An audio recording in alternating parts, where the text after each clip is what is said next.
बिस्मिल्लाहिर्रहमानिर्रहीम। चैनल को like, subscribe और बेल आइकन पर क्लिक करें। हज़रत उमर रज़ियल्लाहु ताला अन्हो का एक बेटा रोज़गार की तलाश में इराक़ गया। 1 साल के बाद वापस आया तो माल से लदे हुए ऊँट अपने साथ लाया। हज़रत उमर रज़ियल्लाहु ताला अन्हो ने पूछा कि बेटे, इतना माल कहाँ से मिला? बेटे ने जवाब दिया कि तिजारत की। हज़रत उमर रज़ियल्लाहु ताला अन्हो ने पूछा कि तिजारत के लिए पैसा कहाँ से आया? बेटे ने अर्ज़ किया कि चचा जान ने कर्ज़ दिया जो लौटा चुका हूँ। चचा से मुराद कूफा का गवर्नर था। हज़रत उमर रज़ियल्लाहु ताला अन्हो ने फ़ौरन गवर्नर को तलब कर लिया जो सहाबी रसूल भी थे।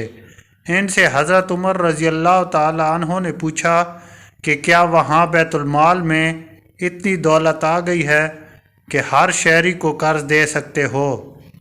गवर्नर ने जवाब दिया, नहीं, ऐसा तो नहीं। हज़रत उमर रज़ियल्लाहु ताला अन्हो ने पूछा, फिर तुमने मेरे बेटे को कर्ज क्यों दिया?